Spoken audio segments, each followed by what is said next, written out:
bonjour et bienvenue à Pack de Potes. Alors moi c'est TK, l'américain de ce groupe d'amis réunis par le rugby.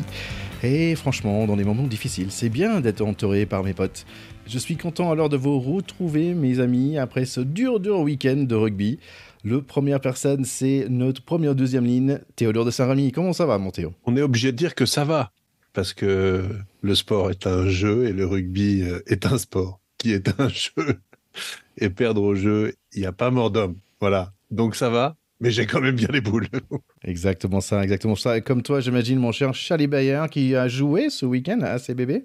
En effet, je suis content d'avoir à nouveau foulé les terrains après ma petite blessure, mais c'est pas le score du match joué qui a remonté mon moral de rugby, vu qu'on a perdu aussi contre le premier de poule Évreux avec la CBB. Mais après une journée passée sous la douche en position fétale, je me sens un petit peu mieux.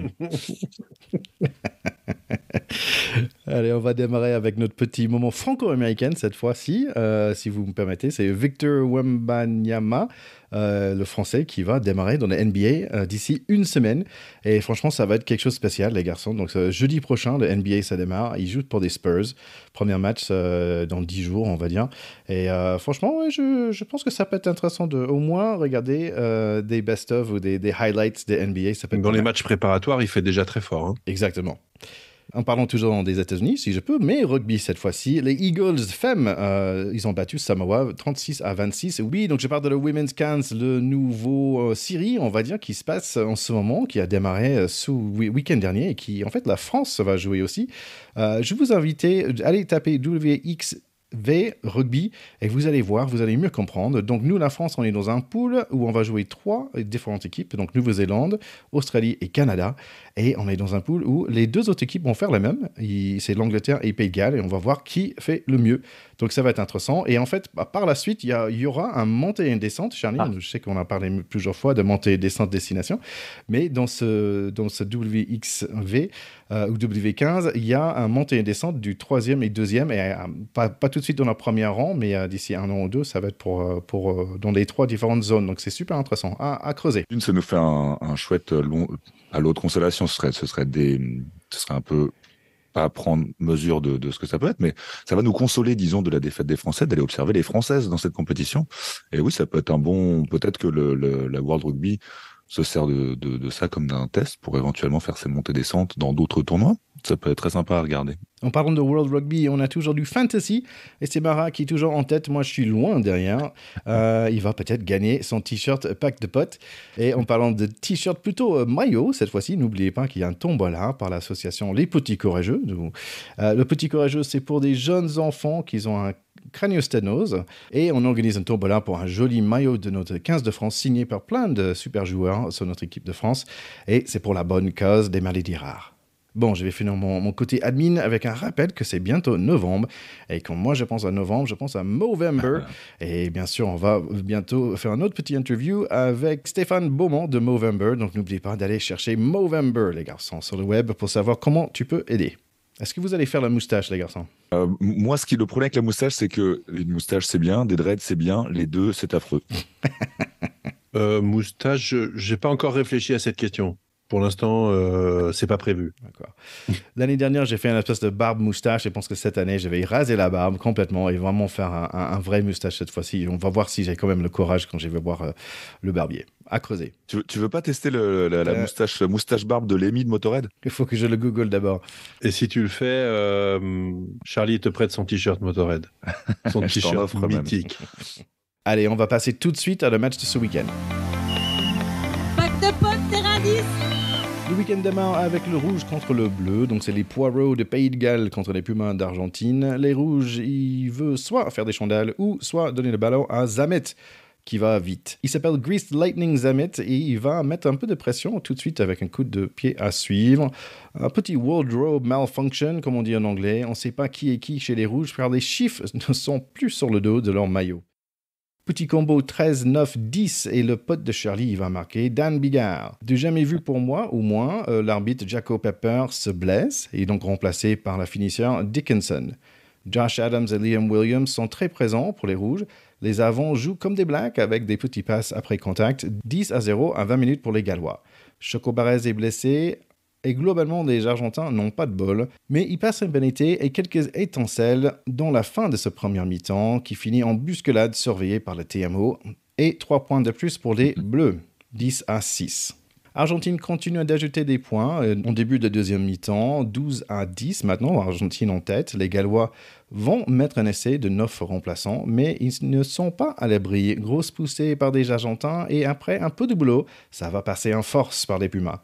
19-17 pour Argentine vers les 68 minutes. 6 minutes de la fin, les Gallois sont en marche arrière, mais Dyer fait un énorme boulot. Le ballon finit dans les mains de Zamet, mais il manque l'essai par quelques centimètres. Pays de Galles, en quelques minutes encore, ils ont besoin juste d'un pénalité pour gagner. Mais bing, Nicolas Sanchez avec une interception sublime, ça finit 29-17. Le public argentin est en feu, ils ont raison, ils vont en demi-finale. Ouais, c'était un match tout à fait spectaculaire, très beau à voir. Indécis jusqu'à la 70e effectivement, mais quelque part je trouve que la victoire des Argentins est quand même plutôt méritée.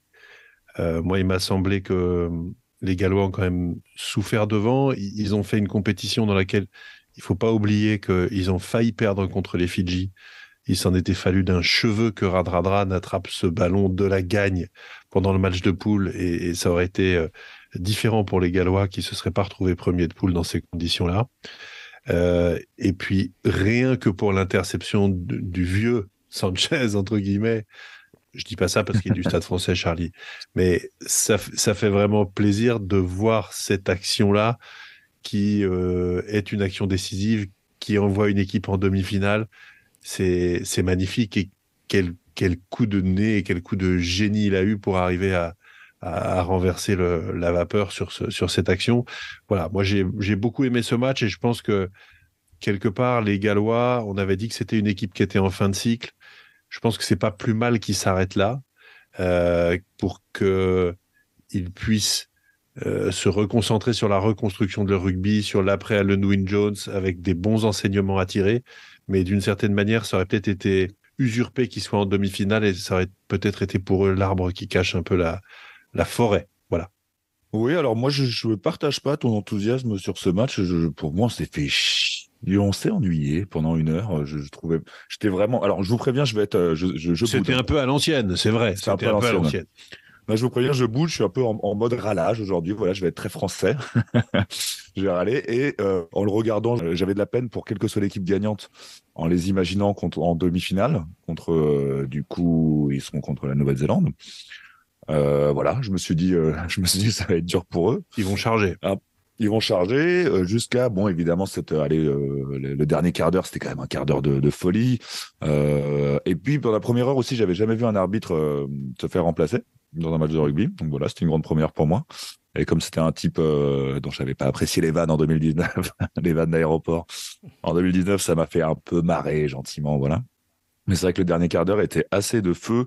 Ouais, Sanchez, bon, bah, peut-être, je le connais pour être passé à Paris en effet, mais ce qui m'a fait plaisir, c'est aussi dans ces matchs coup près, tendus, serrés, de voir que l'expérience fait la différence. Ça fait toujours plaisir. Après, je trouve, même si je râle contre contre ces quarts de finale un peu léger, des poules C et D. Je trouve que ce qui est cool, c'est que jusqu'au bout, il y a quand même eu un suspense dans les 4 matchs qu'on a vus ce week-end, et celui-là en particulier avait sa dose de suspense. Donc finalement, quand même assez agréable à voir. Ce qui compte dans un film, c'est la fin. Et du coup, on a fini par enfin se lever du canapé. Quand tu parles du suspense, le prochain match, il y en a beaucoup. On va parler de Nouvelle-Zélande, Irlande. Bon, ça commence avec le haka couvert par des chansons des supporters des Irish. Ça fait polémique après. Les Verts en forme de 8 pour payer hommage à Anthony Foley. Le match démarre et Wayne Barnes va beaucoup siffler dans ce début de match. Moi, je fais beaucoup de bruit de bouche, comme ça. Oh, ouh, pouf, bang. Pendant 5 minutes, il n'y a que du lourd. 3-0 pour les Blacks. Tour au vert, passe limite pour l'eau, le mec avec le man bun. Dommage car il avait une opportunité. Le 8 Irish prend cher. 6-0 pour les Blacks, Irish de retour, Hanson et Gibson Park avancent. Il tape sur la porte, mais Retallick y gratte et après, Sam Cane y va faire le même. Beauden Barrett dans le milieu de terrain, plein balle. Il est stoppé net par l'eau, mais le jeu continue. Premier essai pour les Blacks, 13-0. Comme dit ma femme, ça fait mal quand même. C'est Bondi Aki qui débloque la situation en battant 5 All Blacks à lui toute seule. Quelle coupe de monde pour ce mec. 13-10. On a un match. Mais par contre, les Blacks sont pas trop gênés. Savea, le podcasteur, va marquer dans le coin 18-10. Le 14 vers Hanson perce et un petit doigt de Aaron Smith touche le ballon. Carton jaune dur, je trouve. Gibson Park, il va profiter tout de suite 18-10. Les premières 40 minutes sont passées très vite. Deuxième mi-temps, le ballon change beaucoup de mains en attendant le retour de Aaron Smith. Irlande souffre un peu, mais ils reviennent à l'attaque. Sevier saves the day encore avec un autre grattage. Et bang, essai de 70 mètres, Richie Monga démarre le travail et Will Jordan va la finir, 25-17. Dommage, Sexton va rater un pénalité. Irlande, avec un pénalty touche molle, essaie de pénalité tout de suite, carton jaune contre les Blacks, 25-24, toujours pour les Blacks. Encore un pénalty touche molle pour les Irlandais, mais avant que ça soit aplati, un petit Jordy. Barrett empêche le grounding, ça va être très important. 5 minutes à jouer, 4 points d'écart et 100 mètres à gagner pour Irlande. Et petit à petit, mètre par mètre, ça avance, avec la même violence qu'au début de ce match. Pas de faute, pas d'erreur dans ces dernières 5 minutes. Une seule action continue. Avia tente le grattage et c'est Whitelock qui va la réussir. Les Irish ne sortent pas de l'écart et Nouvelle-Zélande est en demi. Très beau match. Je râlais sur le premier, je suis content du deuxième. On l'avait dit, c'est les demi-finales avant l'heure, clairement. Hein. C'est les quarts de finale là, les quarts de finale entre poule A et B. Super haut niveau. La fin, je prends un peu dans tous les sens. Hein. Je commence pas forcément par le début, mais la fin surtout m'a marqué avec cette Irlande qui lâche pas. Je restais 38 phases de jeu. C'était impressionnant. Il lâchait rien. J'ai beaucoup aimé. Juste pour la petite blague, parce que Jenny, le haka a été sifflé. C'est vrai, mais du coup, figure-toi, Théo, que en défendant les siffleurs du haka, j'ai fini par te rejoindre dans cet agacement par rapport au haka. Je trouve ça ouf quand même que c'est un peu, j'imagine, c'est un peu comme s'il y avait des enfants, tu vois, qui étaient comme ça, et on dit, bah alors celui-là, t'es obligé de le regarder danser, alors l'enfant ne veut pas, si, t'es obligé de le regarder danser, mais en plus, tu fais rien pendant qu'il le fait, en plus, tu t'approches pas trop, et en plus, si tes amis te soutiennent en criant dans le public, on va les engueuler parce que c'est pas cool. Voilà, ça m'a fait marrer, mais j'aurais peut-être préféré qu'ils chantent, c'est vrai, les Irlandais, ça aurait été peut-être un peu plus cool, et du coup, bah, on avait promis la correction à qui sifflait le haka de correction, il n'a pas eu. L'Irlande aurait pu gagner ce match, ça aurait pas été volé, mais en tout cas le rugby a gagné ce soir parce que c'était un très beau match avec de très beaux enjeux. On a retrouvé nos Néo-Zélandais et malheureusement quelle tristesse pour les Irlandais. Je pense à mes amis qui y croyaient. Décidément, ils passent pas les quarts de finale, il doit y avoir une malédiction. Et voilà qui repartent sans passer l'écart alors qu'ils ont la meilleure équipe qu'ils n'ont jamais eue et ça fait 17 matchs d'affilée qu'ils gagnent, je crois. Très très dur pour eux. Très très dur pour eux. J'ai beaucoup d'empathie. Ouais, mais gagner 17 matchs d'affilée, ça suffit pas pour être champion du monde. La preuve. Faut pas se tromper de match à gagner, en fait. C'est celui-là qu'il fallait pas perdre. Et je pense que les Néo-Zélandais ont tout simplement pris le match par le bon bout. C'était effectivement un très beau match. Je pense que on voit aussi à quel point la Nouvelle-Zélande avait besoin de son capitaine Sam Cane pour être au meilleur de sa forme. Et il faut pas oublier, quand on avait battu, nous les Blacks, en ouverture, Sam Cane était blessé, il ne jouait pas. Et je trouve que dans la détermination du jeu d'avant, notamment, la présence de Sam Cane, on le sent, elle est déterminante. Il a été pendant tout le match vraiment au four et au moulin. C'est un peu pour lui aussi une petite vengeance personnelle. Hein. Peter O'Mahony, il y a 2 ans, l'avait qualifié de sous-Richie McCaw. Je pense que c'était une erreur de jugement et je pense que là il a tout simplement remis les pendules à l'heure. Après, moi, ce que je dirais aussi, c'est que je trouve que Sexton, qui est évidemment un grand joueur, a pas fait un grand match et il a un jeu quand même incroyablement stéréotypé. Il fait à un moment un crochet, un double crochet en deuxième mi-temps, mais c'est quasiment le seul du match. Et pendant tout le reste du match, il fait coup de pompe et courroie de transmission. Ben, c'est pas suffisant. Voilà. Je trouve que c'est insuffisant. Il rate en plus 3 points, une pénalité, ce qui est pas dans ses habitudes. Donc voilà, je trouve que la victoire des Blacks n'est pas volée. C'est horriblement dur pour le peuple irlandais et c'est vrai qu'on en a un peu marre de la suprématie des mêmes équipes et on n'a pas fini d'en parler, de la suprématie des équipes qui nous gonflent. Et c'est vrai que ne pas voir l'Irlande en demi-finale ou en finale de cette Coupe du Monde, même pour nous qui ne sommes pas irlandais, qui sommes français, c'est un crève-cœur. C'est un crève-cœur absolu. Mais c'est pas volé. Oui, quand tu reparles de Sexton, c'est vrai, je m'étais fait cette réflexion aussi. Il y a des leaders habituels qui étaient pas au rendez-vous aujourd'hui, qui étaient pas au rendez-vous ce samedi-là. Et quand Sexton rate ses 3 points au pied, je me suis dit c'est cuit pour l'Irlande, quoi. C'est vraiment un signe quand t'as des joueurs comme ça qui ratent là où ils excellent. Ça donne des indications sur l'état d'esprit de l'équipe, je trouve. Et en effet, ça a un peu marqué. Je voudrais passer une petite dédicace parce que non seulement c'est triste de se priver des Irlandais sur le terrain, mais c'est vraiment, vraiment triste de se priver des supporters irlandais tout autour des terrains qui nous ont quand même régalé depuis le début de sa Coupe du Monde. Et je passe une petite dédicace à Swazik de la Taverne des Corrigans où j'ai vu ce match qui a hurlé son amour pour les Irlandais. Et s'il vous plaît, gagnez ce match pour le business, a-t-elle dit. T'imagines le chiffre d'affaires des pubs irlandais à Paris, c'est un truc de... Moi, j'étais d'accord sur Sexton. Je trouvais qu'il était en marche rapide. Hein, et j'avais pas vu grand-chose en fait de lui. J'étais un peu étonné. Il courait pas de tout. L'autre chose qui m'a vraiment surpris, c'est qu'ils ont quand même gagné avec 2 cartons jaunes. C'est vrai, ça renforce effectivement le côté mérité de cette victoire. Il joue quand même 20 minutes à 14. T'as tout à fait raison, Thierry. Et l'autre aussi, c'est que Lowe, qu'on a l'habitude de voir, il était bien coffré, en fait. Normalement, c'est leur joueur de super qualité. Et devant, en fait, on a l'habitude que les Irlandais nous marchent dessous et tout ça. Ben, en fait, quand tu as Tad Furlong, il tape quelqu'un, ben, en fait, il rebondit. C'est assez étonnant, en fait, quelque part.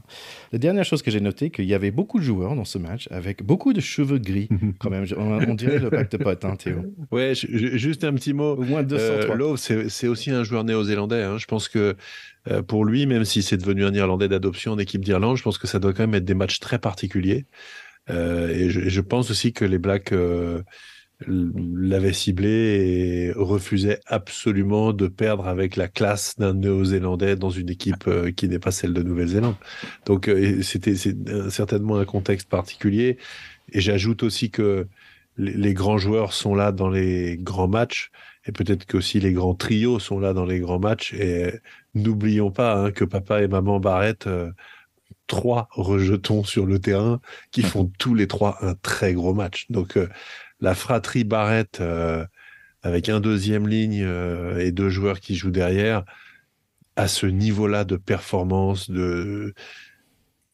d'implication, de qualité technique, de leadership, c'est quand même quelque chose d'assez extraordinaire qui mérite d'être noté. 3 frères sur un match comme ça, c'est assez incroyable. Donc Jordi aussi qui fait on va dire le plaquage qui sauve l'essai aussi. Ce qui m'a aussi, moi j'ai noté bien sûr, je regarde que des deuxièmes lignes, hein, les mecs maintenant, que je vous connais. Et je trouvais Scott Barrett à la fin, il faisait des actions de folie quoi. Tu vois, à 5 minutes de la fin, il a fait tout le match. C'est un joueur exceptionnel. Incroyable. Allez, dimanche, il y a Angleterre-Fidji, match avec un petit touche français, comme il y a l'arbitre Mathieu Reynal. Super beau stade, ce stade de Marseille. Je suis jamais allé et ça me donne envie. Les Fidji, ils sont dans un maillot, on va dire, stade français. Swing Low, Sweet Chariot qui couvre le CB de Fidji. J'espère que ce match suit le même trajet que l'autre. Première attaque anglaise et ils ont travaillé la tactique, je pense, car ils sont dans un espèce de V-formation. Les Fidji, ils font le truc où ils courent vite avec le ballon et plaquent dur. Le 10 Fidji qui tente des choses sans succès, mais l'Angleterre gratte un ballon et ils sont tout contents. Le premier 3 points, c'est pour eux. Le penalty touche molle pour les Anglais, ça fonctionne bien. Tuolagi va marquer par la suite 8-0. Marcus Smith veut montrer ses cannes. Mauvaise idée face à Tuisova et ses copains. Ça va être une longue journée pour lui. Fidji a une autre opportunité grâce à des gros plaquages sur les mains par Tom Curry, mais pas de jaune pour lui. 8-3. Les Anglais sont à l'attaque et ça va bien pour eux, même si Fidji plaque un peu haut. Le centre marchand va marquer 15-3. Marcus Smith se fait bien amocher avec un tête contre tête, carton jaune pour le 14 Fidji. Tuisova y passe, Botia y suit et la 8 va marquer après un joli fin de passe, 15-10 toujours pour l'Angleterre. L'intensité de ce match va monter avec des plaquages sympas sur Itoje et Laws. Mais même si on ne veut pas que l'Angleterre gagne, ça va dans cette direction avec 2 pénalités de plus, 21-10 pour le mi-temps. Deuxième mi-temps, Gange est un peu chiant. Fidji n'arrive pas à avoir le ballon et quand ils l'ont, ils n'arrivent pas à la garder longtemps. Les Anglais sont un peu marqués quand même par leurs adversaires. Ils ont le goût de sang dans leur protège-dents. Mais ils marquent encore 24-10. À 59 minutes, Botia et Curry, ça chauffe. Et finalement, non, rien à voir ici. On se tape sur le dos. J'adore ce sport et bravo à l'arbitre. Retour au match, Joe Marler est traité comme un fashion victim par le commentateur. Grosse séquence de Fidji, Wasea avance sur le côté, les talonneurs remplaçants va le marquer, 24-17, ça revient. Radradra avec le ballon et le pauvre Marcus Smith, il va prendre cher. Fidji rate la pénalité, mais quel essai par la suite par la 10. 24-24 à 9 minutes, match de fou. Et non, drop de Farrell et ça passe 27-24 pour l'Angleterre. Comme hier, match super intense, 30-24 vers la fin, ça me fait penser à Galles-Fidji au début de ce tournoi. Fidji avec une dernière opportunité, mais a besoin de faire un essai transformé. La défense anglaise est en place, ils font reculer les Fidji. Méga dernière chance pour Fidji, mais non, quel dommage pour eux, ils s'enfondrent. Sorry guys, but Angleterre gagne 30-24. Sur cette dernière action en particulier, moi je veux vraiment servir sur l'action où l'Angleterre finit par arrêter les ambitions fidjiennes en grattant le ballon. Ça fait partie d'un Coupe du Monde, et dont on va très certainement parler un peu plus tard, sur des incohérences arbitrales, je trouve. C'est un peu dur dans une Coupe du Monde qui est la vitrine où on peut inviter des gens qui sont pas forcément très rugby à observer ce sport et à le comprendre. C'est un peu dur de montrer qu'il y a tellement de faits de match, surtout sur des quarts de finale aussi serrés, les 4 ont été très serrés, qui reposent sur de l'arbitrage. Pendant les poules, on a déjà parlé un peu de l'arbitrage. Là, en l'occurrence, il faut vraiment qu'on m'explique comment les Anglais ont pu récupérer ce ballon en grattant dans un ruck formé. En fait, clairement, il y avait plus de 2 joueurs fidjiens et l'Anglais récupère le ballon comme ça, l'arbitre siffle en sa faveur. Et j'ai pas compris. J'ai trouvé que sur le match en général, les Fidjiens n'avaient pas été trop aidés. Après, en soi, voilà quoi, les Fidji ont quand même déjà accompli le miracle d'éliminer l'Australie et d'arriver jusqu'en quart de finale. Leur Coupe du Monde est réussie. On a espéré mieux pour eux, mais ça va faire plaisir à Christophe. Bien que j'ai parié sur leur victoire la semaine dernière, c'était plus par espoir que par réelle rationalité. Mais après, de toute façon, toutes mes prédictions pour ces quarts se sont avérées fausses. Et j'en suis très malheureux. Mais en tout cas, les Fidji nous auront bien régalé et l'Angleterre est la dernière nation du Nord à porter les couleurs de l'Europe en Coupe du Monde. Ouais, il faut avant tout, c'est vrai, saluer le parcours de ces Fidjiens qui viennent perdre ce match-là. Ils auraient aussi bien pu le gagner. Malheureusement, ils manquent de maîtrise. C'est-à-dire qu'ils sont obligés de remonter à 24 partout après avoir été menés 24-10. Donc, ils savent le faire, mais ils le font à contre-temps. Et je pense que courir après le score, revenir émotionnellement, physiquement, mentalement, c'est trop dur en fait, tout simplement. Cette fin de match, elle est, oui, un peu anecdotique. On ne sait pas trop comment ils justifient le grattage de ballon. Mais ils ont aussi, Franck Lomani, il a quand même raté 2 pénalités faciles. En quart de finale de la Coupe du Monde, c'est pas possible. Donc, ce qui est instructif, c'est que ces Fidjiens peuvent rivaliser avec les meilleures équipes du monde. Maintenant, c'est un défi immense et presque insoluble pour un pays qui est composé de 300 îles et de 900 000 habitants. Il faudrait que cette équipe passe presque un an à vivre ensemble pour arriver à acquérir et à conserver dans la durée l'expérience collective que les grandes nations du rugby arrivent à acquérir en jouant beaucoup avec des infrastructures qui leur permettent de progresser et de gommer leurs défauts. Et on voit, et on va le voir après, que même les grandes nations, entre guillemets, comme les Français, ne gomment pas forcément leurs défauts en prévision des grands matchs. Donc pour eux, c'est encore plus dur. Quoi qu'il en soit, je pense qu'il faut surtout pas bouder notre plaisir pour ces Fidjiens, parce que être en quart, c'était déjà très beau. Ils nous ont fait rêver. Ils ont fait honneur à leur maillot, à leur manière de jouer, à leur manière d'être, tout simplement. Est-ce qu'un jour, ils arrêteront d'être fantasques et donc un petit peu irréguliers pour être sur le toit du monde? On peut que leur souhaiter, mais on peut aussi en douter, malheureusement. Oui, c'est marrant comme tu dis, parce que ça fait au moins 4 matchs avec ce match inclus, où ils couraient à la fin du match pour soit gagner ou rester en tête. Et chaque fois, c'est ça, c'est un manque de maîtrise totale, mais pas un manque de talent. ni un manque d'énergie, ni un manque de cœur. Voilà. Bon défense quand même d'Angleterre, il faut le dire. Et j'ai noté un truc tactique, je suis fier de moi. J'ai noté que Itoje, en fait, chaque fois qu'il y avait un touche, j'ai noté qu'il plaquait immédiatement, mais en fait, il tirait le mec qui avait le ballon avant qu'il puisse le donner à le mec derrière. Il tirait vers lui. Et au début, je disais, en fait, est-ce que c'est légal parce que c'est écouler le maul? Mais en fait, je pense qu'il faisait avant que ça fasse vraiment un maul, en fait. C'est vieux, Thierry, comme méthode, ça. Ça fait très longtemps qu'on fait ça. Même moi, quand je jouais en Pro T2, mais moi, pour un Américain, c'est pas mal. Et effectivement, l'astuce de cette manière de défendre, c'est que tu n'écroules pas le maul puisqu'il n'y a pas encore maul. Tu fais tomber le joueur avant qu'il soit en contact avec ses partenaires. Et comme toi, tu n'es pas en opposition avec eux, il n'y a pas encore maul non plus puisque tu le touches avec les mains, pas avec l'ensemble de ton corps, tu n'es pas au contact, tu le fais simplement tomber. À l'époque, il y a très longtemps, à la CBB, et je suis sûr qu'ils s'en rappellent, il y en avait une aussi qui s'appelait la 007. Ouais. Donc là, le talonneur envoyait le ballon n'importe où et tout le monde arrosait son vis-à-vis. C'était une autre technique. Mais ça a été, je crois, jugé non conforme. Bizarre. Mais je suis sûr que c'était diablement efficace. Pas mal. Écoute, ouais, comme tu dis, triste de voir cette équipe de Fidji partir. Charlie t'avait parlé des mollets de Tuisova. Pour moi, c'est toujours les muscles entre l'épaule et la nuque. Ça s'appelle des traps. Les trapèzes, pardon, les traps. Les trapèzes. Oh, mais c'est des trucs de dingue chez lui. Bye Fidji, c'était un vrai plaisir de vous voir jouer et l'Angleterre va passer. Allez, on va parler de notre match à nous. Ça démarre avec Olivon et Adrit qui va tout droit devant. Nous aussi, on sait faire mal. Un mol de dingue avec Uno Antonio devant. Le petit passe de Pono, c'est Cyril Bay qui va marquer l'essai à 3 minutes. J'ai jamais vu la France avec la rage comme ça. 7-0. Après, il y a Movaka qui perce. On va marquer le deuxième. Et puis, Etzbet, le deuxième ligne de l'Afrique du Sud. Il saute et il touche le ballon. C'est pas en avant, dit l'arbitre qui s'appelle Ben O'Keefe. Allez, ballon Sudaf et gros chandelle. Et merde, le 14 chip le ballon, essaye direct. Erreur de couverture par la France, 7-7.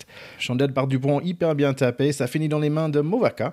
Impossible de prendre des notes parce que ça va tellement vite. Ramos au pied pour Louis Bébé, c'est juste court. Ballon pour les Sudaf et donc bien sûr Chandelle. Encore un rebond favorable entre les mains de Woki. C'est Dele Andey qui récupère et il va marquer après 12-7 pour eux. Pas grave, on revient à la charge. Bras de fer entre Colissi et Dupont, et c'est Dupont qui la gagne. Il va mettre Movaka dans le coin pour un essai, mais Chelson Kobe va nous calmer un peu. Il contre la transformation de Ramos du jamais vu. 12-12. Quel match, mais il touche pas un autre Dupont quand même. Je parle à toi, le numéro 13. Petit en avant par la France, essai de pure vitesse par Colby. Il faut aucune erreur pour gagner ce match. 17-12 pour eux. Pono va nous égaliser. Non. Tout en force, oui. Doublé pour Cyril Bay. On va gagner ce match 19-19. Mais arrête de voler et ils prennent le mêlée. Tiens, j'ai jamais vu. Il y a un truc tactique qui se passe ici. Mais la dernière opportunité, c'est à nous. Etzbet avec le gros pénalité. Coup de boule contre notre gros, beau et barbu Uni Antonio. Ça va coûter cher, j'espère. 22-19 pour nous pour le mi-temps. Bon, Charlie, je t'ai vu hocher la tête plusieurs fois. Oui. Bon, je vous ai prévenu, hein, je vais être râleur et amer et j'ai le seum. Il est bougon. Voilà, exactement. Et non, c'est juste quand t'as dit oui, Colby qui va contrer la transformation, on n'a jamais vu ça, mais on n'a jamais vu ça parce que c'est pas légal. C'est pour ça qu'on n'a jamais vu ça. Il part avant que le botteur n'amorce son bottage. Donc voilà, tout le monde dit ça, c'est incroyable, il est super rapide. Ouais, c'est assez incroyable, parce que c'est pas possible. Donc premier agacement, voilà. Après, en vrai, sur cette première mi-temps, les Français m'ont énormément impressionné. Ce début de match était dingue. Le maul, prendre les Sud-Africains sur les gros, c'est pas facile, c'est rarement vu. Et là, le maul qu'on leur a mis, mais mon Dieu, je hurlais de plaisir. Et c'était plutôt de bon augure pour la suite. C'est pas compliqué, on les a jamais vus reculer comme ça sur un maul, je pense, dans l'histoire des confrontations contre les c'est ça, c'est alors, on parlait tout à l'heure de l'Irlande, mais quand Johnny Sexton rate une pénalité, ça sent mauvais pour l'Irlande. Pour moi, quand le maul sud-africain recule, ça sent très mauvais pour l'Afrique du Sud. Il y a des signes comme ça qui devraient ne pas tromper. Malheureusement, l'histoire m'a donné tort. Ouais, c'est une première mi-temps qui démarre comme dans un rêve. Parce que le premier essai, il est tout simplement magnifique. est exceptionnel. Malheureusement, on est douché assez vite parce que on doit quasiment être à 14-0 et on se retrouve à 7-7. Et c'est pas du tout la même musique parce qu'à 14-0, c'est pas le même match. C'est tout Sudaf qu'ils sont, avec l'enthousiasme qu'on avait mis, on se serait retrouvé dans une position tout à fait différente. Et la faute présumée d'Etzebet, on ne sait pas s'il y a en avant sur ce bout de tapage de ballon qu'il fait sur la dernière passe où il aurait pu avoir l'essai du 14-0. La vérité, c'est que il est incroyable que Ben O'Keefe ne demande pas la vidéo pour le contrôler. C'est absolument incroyable. Et moi, je dis pas que Ben O'Keefe est un mec malhonnête. C'est pas vrai. Évidemment qu'il est pas là pour faire gagner Juste les Sudaf incompétent. avec une petite idée dans sa tête. Non, je dirais même pas ça. Mais on a mis au rugby, parce qu'il y a beaucoup de règles et que l'arbitrage du rugby est très difficile pour un seul homme, on a mis des assistances vidéo qui ont fait leurs preuves sur la sportivité, sur la sécurité des joueurs. Ce sont d'excellents dispositifs qui font l'honneur de ce sport. Sauf que quand les mecs dans la cabine, ils ont pris du Temestache et parce qu'ils foutent, ils sont censés pouvoir l'appeler.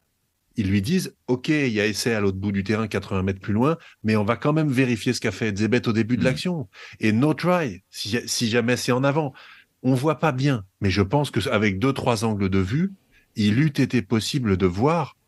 Et franchement, cette action-là, elle détermine et elle change complètement le cours du match. Parce que 14-0 ou 7-7 en quart de finale de la Coupe du Monde avec une pression pareille, c'est pas du tout la même chose. Donc, c'est série 14-0 avec un carton jaune aussi. En plus, avec un carton jaune. Donc, c'est absolument incroyable.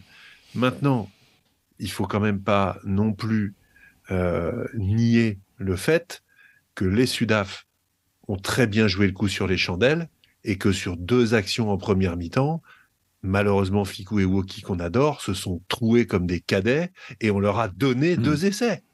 Jamais on doit se faire trouer sur ces chandelles. Jamais de la vie. Et Erasmus, on sait que c'est un entraîneur qui est un remarquable tacticien.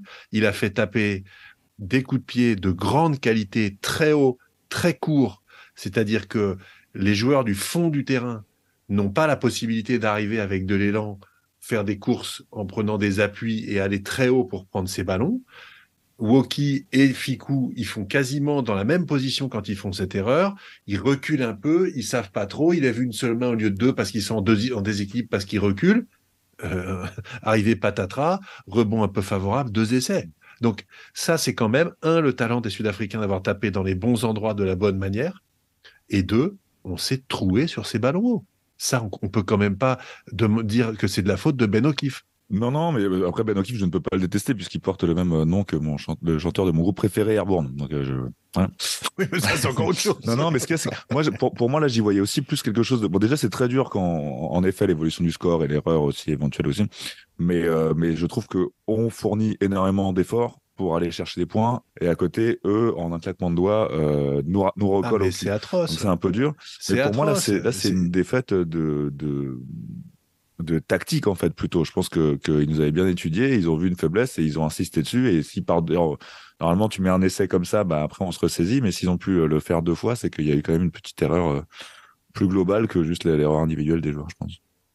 Il y avait une faiblesse. Est-ce que sur ces ballons hauts, où aussi Louis Bielbiarré a été quand même pas mal testé, etc., est-ce que le costume n'était pas un peu grand pour un joueur de 19 ans? On peut toujours se dire, est-ce qu'il fallait pas remettre Villiers, qui est un véritable clébard et qui avait fait, même s'il avait un peu raté son match contre la Namibie, est-ce que ça aurait pas pu être une surprise aussi de protéger ce petit jeune-là, de mettre un joueur un petit peu plus aguerri? Peut-être qu'on peut se le reprocher. A posteriori, c'est tellement facile. Oui. Allez, deuxième mi-temps, Thierry. Oui, et c'est pas le plus facile ce deuxième mi-temps non plus. La France va démarrer en force pour ce démarrage de deuxième mi-temps, mais 2 en avant, entrée de Faf de Clerc et Pollard et un Viking. Séquence 100% Dupont par la suite avec une course, un passe au pied et un grattage tout à lui, mais sans succès. Finalement, ça va être que un jaune pour Etzebet, je ne comprends pas. Nos bleus ont beaucoup d'énergie, les 3e lignes sont super, mais on perd toujours le ballon au mauvais moment. Il y a beaucoup de changements, ça va être les finisseurs qui vont décider ce fin de match. 50 minutes, on est dans leur 22, on va prendre des points, c'est une très bonne idée. Il faut dire que la défense des Springboks est très très rapide. 25-19. Le ballon dévisse sur le pied de Jalibert. Kobe nous fait des effrayeurs. Il est impressionnant ce monsieur. Finalement, quelques erreurs des Bucks. Ils reviennent par contre de notre camp. Mais c'est Charles qui va chipper la touche et après il snipe Colby. Ouf, on peut respirer un tout petit peu. J'aimerais voir un peu de Damien Penaud quand même. S'il vous plaît, les garçons, arrêtez avec des longues passes sautées. C'est une crise de cardiaque chaque fois. En avant dans nos 22, notre mêlée ne fonctionne plus et en 10 secondes, ils sont chez nous. Edsbet contre Jalibert, essaye pour eux. 26-25, les Bucks passent devant. Adrit est épuisé, on est dans le dur, les Bucks prennent le dessus. On revient à un petit point, Ramos loupe son coup de pied et ça va lui donner un mêlée dans notre 22. Mais on avance sur nos 5 mètres, on a 3 minutes pour gagner ce match, on gagne 50 mètres en 5 secondes et puis ça stagne. On va perdre le ballon et on perd ce match par un petit point. Comme c'est horrible ce sport, comme c'est dur. Un point, encore. J'ai eu des petits revivals d'une finale perdue d'un point aussi. Si proche, si loin. Je sais pas. J'étais vraiment abattu. Après, j'ai beaucoup ruminé sur. Il y a eu la France a fait des erreurs, c'est vrai. Il y a le coup de pied dévissé, Ramos qui loupe une touche. C'est des petits trucs qui à ce niveau-là de jeu pardonnent pas, clairement. On a parlé aussi de la première mi-temps sur ces ballons aériens où on s'est fait avoir et à la moindre erreur, vraiment, c'est chirurgical, la moindre erreur, on la paye, quoi. C'était dur. Ce match a été à la hauteur des attentes de combat, clairement, même si j'ai mon seum à moi, j'ai ma grande tristesse. Le rugby en sort vraiment grandi. On avait samedi soir le plus beau match de la Coupe du Monde. Jusque-là, et je pense que dimanche, ça y est, c'est celui-là, le plus beau match de la Coupe du Monde. C'était vraiment incroyable. Les deux équipes sont rendues coup pour coup. Une fois passé un peu ce seum, on va dire, il faut quand même, je l'ai pas fait dans les conversations avec les copains, tout ça, mais je le fais ici. Il faut quand même vraiment saluer ces Sudaf. Ils sont là à la place qu'ils méritent, quoi. Ils sont vraiment super forts. C'est les champions en titre. Ils nous ont bouffé tactiquement. Ils sont féroces et solides. Il y a rien à dire. On a vu un beau match, mais on a rivalisé. On n'est pas passé loin. Quand je parlais de seum, c'est parce que le premier truc qui est ressorti, c'est Dupont en conférence de presse qui pointe l'arbitrage, pas l'arbitre. Attention. Et je peux comprendre que justement là, je parlais de deux équipes qui sont toutes les deux très fortes et que la moindre erreur peut coûter très cher. Et à un tel niveau d'égalité quelque part et quand une petite erreur coûte autant, même les erreurs d'arbitrage finissent par coûter énormément. C'est-à-dire qu'on perd d'un point. La transformation dont on parlait tout à l'heure, qui aurait dû être, encore une fois, moi je te rejoins Théo, c'est alright, c'est pas grave, tu l'as pas vu, ok, il y a des trucs, mais TMO, putain, toutes les matchs de poule étaient sans arrêt interrompus par l'arbitrage vidéo. Et là, tu as quand même un truc, tu as une espèce de petit lutin qui apparaît comme par magie sur le buteur au moment où il va buter. Et on se dit, oh putain, il doit courir vite. Ben non, mais vérifie, qu'il n'y a pas un truc qui va pas bien avec ton arbitre vidéo. Donc, là-dessus, il y a vraiment une leçon que doit prendre absolument World Rugby sur un match comme ça. Il y a trop d'enjeux pour perdre d'un point avec autant de potentielles erreurs qui auraient pu être vérifiées. Je pense que c'est pas à cause de ça. On refera pas l'histoire. De toute façon, ce match, il est perdu. Il est perdu. Les Sud-Africains ont gagné. Mais quand tu listes la première faute d'Edzebet qui est douteuse, le coup de tronche de Dutoit sur un déblayage sur Danty qui est douteux, l'arrivée du centre coude en avant sur la tronche de Dupont qui est douteux. Le dernier grattage de Pogba Smith qui a fait une super rentrée, mais son dernier grattage, c'est horrible. Il a les mains au sol avant de gratter. C'est pénalité contre lui. Et c'est là que Pollard met les 3 points où il passe. Enfin, c'est vraiment trop dur, quoi. Donc, je pense qu'on a déjà fait des pas de géant dans l'assistance aux arbitres dans ce sport qui est difficile à arbitrer. Et encore une fois, Ben O'Keefe, notamment sur le dernier grattage, je l'ai revu au ralenti, il est de l'autre côté. Donc je pense que la main de Pogba Smith pour la prise d'appui avant le grattage, sincèrement, il ne la voit pas. C'est une évidence. Donc arrêtons les histoires de complot. Il n'y en a pas. Par contre, le TMO doit venir au secours de ces arbitres et ils doivent être beaucoup plus briefés en amont d'un match comme ça. J'ai lu qu'il était critiqué que ce soit 3 arbitres de la même nationalité qui soient et sur le terrain et au TMO, parce qu'ils peuvent avoir pas envie de dédire leurs copains. Je sais pas si c'est vrai, mais je pense qu'il y a peut-être quelque chose à réfléchir là-dessus aussi. Et en tout cas, sur un match comme ça, que tu finis par perdre à un point, c'est une frustration absolument épouvantable et atroce. Mais n'oublions pas que, un, les Sudaf ont bien joué le coup. Deux, on a fait de grosses erreurs en première mi-temps. Trois, notre banc et nos finisseurs n'ont pas fait le job. Quand celui des Sudaf a été énorme. Le coaching a été fait à un meilleur moment avec des joueurs qui ont apporté énormément par leur fraîcheur quand ils sont rentrés. Les nôtres ont été communs, moyens, et le dernier ballon perdu, c'est Wardy qui se le fait arracher. Et ben, ça, malheureusement, c'est pas Ben O'Keefe qui lui a arraché non plus. Donc, c'est d'une cruauté totale et atroce. Peut-être qu'effectivement, à un poil près, si Ben O'Keefe avait été un peu mieux assisté par ses assistants vidéo, ce match, on l'aurait gagné. Et si on l'avait gagné, on l'aurait pas volé. Voilà, donc c'est affreux, et comme on le dit, ce sont des regrets éternels. Rien ne nous rendra ce match. On a perdu ce match de la Coupe du Monde chez nous, dont nous, au Pack de Potes, on rêve depuis 4 ans. Tout le monde en rêve, et faut pas se tromper, c'est comme les Irlandais la veille. C'est la meilleure équipe qu'on ait eue depuis dans l'histoire de l'équipe de France, cette équipe, Ouais. on le sait. Tu parles de regrets éternels, oui, ça tombait à point nommé, puisque la même semaine, je crois, la veille, il y a Saint-André qui est revenu sur son aventure 95. Et avec des larmes dans la voix. Et bon, je vous invite à aller écouter. C'était vraiment une autre époque. Je pense que il faut pas forcément. Non, mais c'est pas ça du tout. C'est juste, je rebondissais sur le fait que tu dises que ça laisse des cicatrices à vie. Et en effet, 30 ans après, quand Saint-André en parle. 30 ans après, il a encore les trémolos, là. C'était pas pour revenir dessus, c'était juste pour comparer vraiment ce côté irréparable, en effet, d'une défaite aussi courte. Mais tu vois, Charlie, quand tu es en quart de finale, que c'est aussi serré, que tu fais rentrer tes piliers frais et que tu prends pénalité, bras cassés, ben c'est que là-dessus, t'es pas au rendez-vous. T'es pas au rendez-vous. C'est affreux à dire parce que Aldeguerri et Wardy, c'est des bons joueurs, mais c'est affreux, quoi. Oui, mais aussi, il y avait ça aussi, justement, sur la tactique que tu disais. On a dit en première mi-temps que on a été ciblé sur une zone où il y a 2 essais qui ont été marqués grâce à ce point de vue tactique. Et c'est pour ça que je ne critique pas. C'est juste que peut-être Galtier redescend un peu du piédestal sur lequel je l'avais mis. Bon, il a peut-être perdu là, en fait, disons comme ça. C'est peut-être que la défaite du match vient peut-être aussi aussi de lui. Pour ces 2 essais de première mi-temps, on en parlait, et aussi dans sa gestion, on est des rentrées de remplaçants, en effet, parce qu'ils n'ont pas apporté. Est-ce que c'était pas les bons? Est-ce qu'ils sont pas rentrés assez tôt?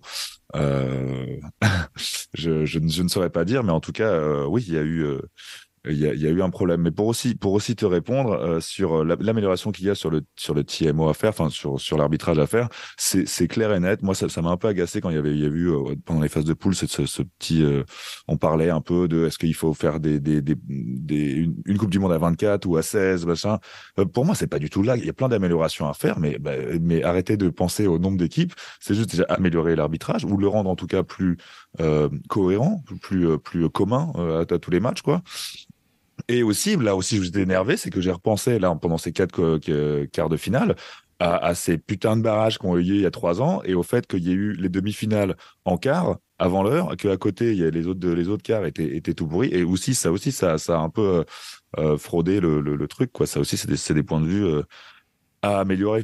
Voilà. Bon, il y a un article qui est très intéressant sur l'équipe par rapport à la communication. Apparemment, ils ont revu juste de Dupont. Ils ont revu tout le match. De Dupont et l'arbitre en général.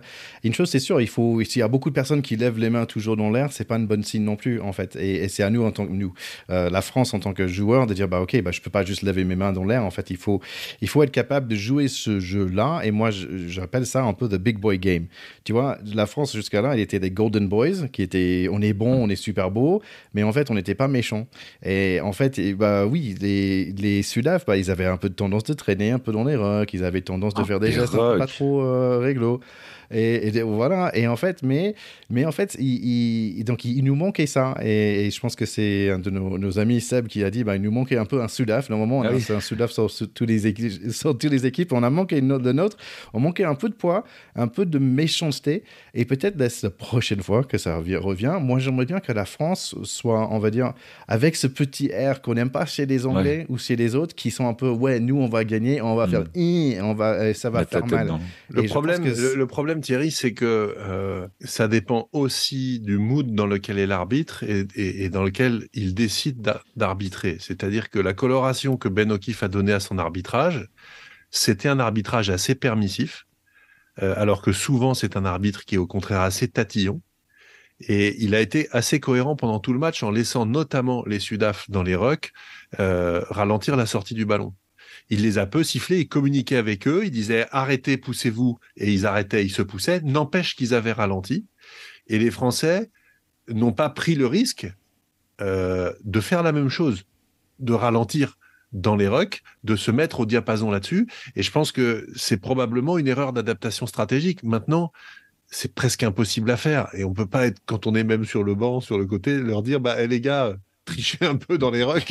C'est pas tellement possible. Mais c'est ça qui va pas. C'est que soit la règle, elle est définitive, elle est claire, on n'a pas le droit de ralentir les ballons dans les rucks, soit on a un peu le droit. Mais ça, c'est un vrai problème qu'on a vu sur ce match-là, qui n'est absolument, à mon avis, pas acceptable. D'autre part, et je terminerai là-dessus, parce qu'on pourrait en faire 2 heures sur ce match, honnêtement, hein, mais quand Edzebet prend quand même son carton jaune, on marque pas pendant qu'il n'est pas là. Ça va pas. On est en supériorité numérique. C'est un temps fort. Pourtant, on n'arrive pas à marquer. Ça va pas. Quand on est à 29-25 et qu'on décide de revenir à 29-28 avec 3 points à la 70e, est-ce que c'est la bonne opération d'être à -1, de rester derrière? Est-ce qu'il faut pas aller en touche, marquer et passer devant? J'en sais rien, c'est facile à dire après, mais j'ai un doute là-dessus. Est-ce qu'il fallait faire ça ou est-ce qu'au contraire, il fallait leur dire on n'a pas peur, on vous a poussé devant, on sait le faire et on va aller marquer? Je sais pas. Et puis, ce coup de pied dévissé de Jalibert, il m'a fait penser à ceux de Michalak en 2003 contre l'Angleterre en Australie. T'étais pas né, Charlie, quasiment, donc tu peux pas t'en souvenir, mais il avait tapé des chandelles qui rentraient dans son camp, Michalak, j'avais jamais vu ça de ma vie. Et ce coup de pied en pénalité qui repart en arrière, à ce niveau de la compétition, Jalibert, mentalement, ils ont quand même craqué. Je ne peux pas leur reprocher, parce que c'est un Himalaya dans lequel ils étaient. Et je suis personne pour dire que j'aurais fait mieux. N'empêche que c'est un craquage mental et que Boden Barrett ou Dan Carter n'auraient jamais fait cette faute-là. On est obligé de se le dire. C'est pas faux. Après, pour le coup, Michalak, il avait 18 balais, quoi, aux 19 ans quand ça est arrivé, donc c'est un peu plus normal de craquer. C'est vrai. Et, mais par rapport aux 3 points, moi, on en a parlé avec les copains, j'étais plutôt pour cette décision parce que tu restes après, tu as 10 minutes pour retourner dans leur camp et tu as la possibilité d'une pénalité. Remettre une pénalité ou un drop. Bien sûr, mais c'est pour ça que ça se justifie. Mais c'est vrai que par rapport au craquage, moi j'ai remarqué, parce que j'ai en effet lu, c'était dans l'équipe, il me semble qu'ils ont écouté le micro de l'arbitre pour voir ce qui s'est passé. Et en fait, Dupont est dans la gestion et en fait, on sent dans ces échanges que Dupont ne comprend pas. Comment dire, pour lui, en fait, la règle, c'est la règle. Et en fait, il est juste super étonné de l'arbitre. Il dit, mais en fait, c'est pourquoi vous le faites pas? Et au lieu, il va pas chercher le big boy game. Mon ticket, c'est le vice. Chez nous, on appelle ça le vice, cette vice-là, un peu viceleux. Et lui, il va pas chercher ce vice. En fait, c'est juste, mais enfin, c'est comme ça. Pourquoi tu fais pas comme ça doit être? Et c'est vrai qu'il y a un côté, c'est beau, l'innocence. Il ne comprend pas en fait pourquoi on va pas dans les règles. Et il y a un côté un peu mignon. Mais moi je comprends son agacement en fait. Franchement, ces rucks, c'était enfin, comme tu dis Théo, oui, l'arbitre le voyait, donc c'est bon, j'ai vu. Bah oui, mais fais quelque chose alors, parce qu'en fait Dupont est allé voir l'arbitre pour lui dire j'aimerais beaucoup pouvoir jouer jouer mon ballon, mes ballons, ouais. Et le type lui dit oui, je surveille. Ouais. Bah oui, enfin surveille cool, mais en fait fais quelque chose pour que je puisse jouer au rugby quoi. Pour moi ils étaient tellement, il y a eu que la France soit éliminée, que le Fidji soit éliminé. Enfin c'est un peu le beau jeu a perdu ce jour-là, c'est le dimanche. Ouais. Donc, quand même, il faut dire qu'on était 0 pour 4. Ah, 0 0 Mais ça m'énerve. Mais c'est 0 parce qu'en fait, c'était plus un espoir que du réalisme. Mais parce que là, on va se retrouver, il y a une consanguinité dans cette Coupe du Monde. J'avais pas dit les Argentins, moi. Ah, ça avait peut-être dit les Argentins. Je pense que tu avais dit Pays de Galles. Ah oui. Mais on se retrouve encore avec les mêmes. C'est chiant. Va y avoir la finale. Ça va être encore un type qui va rajouter une quatrième. Mais non, mais c'est vrai. Il y a 10 coupes du monde. Non, maintenant la vraie question, c'est est-ce qu'on est pour l'équipe européenne qui reste ou est-ce qu'on a juste envie qu'il se fasse éclater par les Sudaf? Moi, je veux que tout le monde perde. C'est la vraie question. Avant d'aller jusque-là, je dirais une chose, c'est que je suis d'accord, mais Dupont, il était incroyable dans ce match. Il y avait un moment où il a fait ce bras de fer avec Colissi, où il arrache le ballon. Après, il y a un moment où il plaque Esbet, mais comme un fou, mais c'est un mec incroyable. Il a fait un très gros match. Esbet aussi, il faut dire que c'était juste incroyable. Il y a même Thierry Henry a salué le match de Dupont et sa Coupe du Monde. Je ne sais pas si vous avez vu, là, il a été interrogé. J'ai pas vu Thierry Henry, en revanche, j'ai vu un petit dessin humoristique avec Napoléon sur les falaises d'Étretat et qui jumelle vers l'Angleterre et qui dit bonne nouvelle, si on envahit l'Angleterre, on peut rejouer les Sudaf en demi. J'aime bien, mais malheureusement ça n'arrivera pas. Petit quelque chose sur Thierry Henry, en fait, aux États-Unis, quand j'ai grandi avec le nom Thierry, personne ne savait le prononcer. Terry. Et, parce qu'il n'y avait pas un Thierry. Oui, c'est Terry, T-E-R-R-Y, mais pas T-H-I-E-R-R-Y. Donc les gens disaient, mais comment tu prononces? Et donc c'est Theory. C'était impossible pour tous mes copains, les profs, tout le monde. Et c'était impossible à prononcer. Et finalement, quand je suis venu en France, voilà, Thierry Henry était super connu. Et même les Américains, c'est qui c'est Thierry Henry, en fait, maintenant. Donc, ils peuvent maintenant prononcer mon nom aux States. Allez, c'est fini. Moi, hier, j'ai senti comme j'avais 19 ans et j'ai cassé avec ma copine. C'était horrible. Aussi, il y a le retrait de Yuni Antonio aussi et Tao Fifenois. Ils vont tous les deux prendre leur retrait internationaux aussi. Donc, on les remercie, bien sûr. Je pense que les garçons, il faut aller vers la semaine prochaine parce que quand même, il y a deux matchs. Envie. À vous de nous dire qui va gagner contre Nouvelle-Zélande et Argentine. Et après, qui va gagner entre Angleterre et Afrique du Sud. Charlie, vas-y. Tout était écrit quand j'annonçais les demi-finales en quart. C'est que pour moi, les gagnants des matchs de 21h de ce week-end vont être les finalistes. Donc moi, je vois la Nouvelle-Zélande passer. Et l'Afrique du Sud, on va évidemment se tourner vers ces matchs. Et évidemment, ça va être des très beaux matchs. C'est juste que, voilà, quoi, on avait envie d'avoir le droit de rire un peu dans une actualité qui est toute pourrie. On avait toute la France derrière cette équipe, tout le monde suivait, il y avait un engouement, c'était beau. Cette Coupe du Monde est une réussite sur le plan au niveau. Il y a eu des matchs pleins, il y a eu des records de spectateurs devant des matchs de tiers 3. C'est énorme, tous les records ont été battus. On était derrière, on était heureux et on va se retrouver à mater du Four Nations, quoi. Voilà, ça m'agace. Je râle, je boude. Non, mais tu as raison, on est maintenant obligé de se tourner vers 2027, puisque la bande à Dupont, faut pas l'oublier, reste une équipe avec une moyenne d'âge relativement jeune. Hein. Il y en a bien sûr qui vont descendre du train et d'autres qui monteront dans le train, mais le staff a été prolongé. Et je pense que il faut grandir en fait avec cette défaite qui est horriblement cruelle. Mais si on parle que de Ben O'Keefe, on se trompe. Si on avait fait un match parfait comme on en a fait plusieurs dans l'ère Galtier, on n'aurait pas perdu en dépit de ces errements d'arbitrage. Donc, est-ce qu'ils vont arriver à se relever, staff et joueurs compris? Là, ils sont dans une mare de sang et dans une rivière de pleurs, de larmes, et c'est normal parce que c'est atroce vu l'énergie qu'ils y ont mise. Mais est-ce que ça peut être le carburant et le moteur pour être champion du monde en 2027? On le saura en 2027. Et nous, le pack de potes, on sera là. C'est ça qui est bien, les gars. Oui, donc on va commencer à chercher nos sponsors. Donc Air France, si vous pour des billets en Australie, si ça vous tente de nous sponsoriser, on acceptera bien évidemment des vols gratuits pour aller en... Si on est sponsorisé, je peux m'y aller en bateau, moi, ça me dérange pas. La petite croisière, ça peut être pas mal. Ça lui donne le temps pour arriver. Exactement, on est bien préparé. La solution. Oui, alors, Charlie, la semaine dernière, tu as fait une super dédicace à un dénommé Thomas. Et figure-toi que cette semaine, on a eu un petit coucou de Frédéric Klein, super pote et meilleur pote de Thomas, qui nous dit qu'il a vibré en écoutant ta dédicace. Et tout simplement parce que, avec son pote Thomas, ils se sont offerts les packages avec les matchs des Fidji.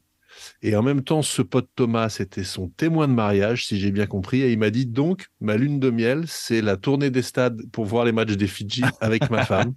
Et franchement, là, je dis, chapeau Frédéric, t'es le mec le plus fort. Arriver à emmener ta femme voir des matchs de rugby pour ta lune de miel, je dis chapeau. Je pense que après ça, même Charlie peut avoir envie de se marier.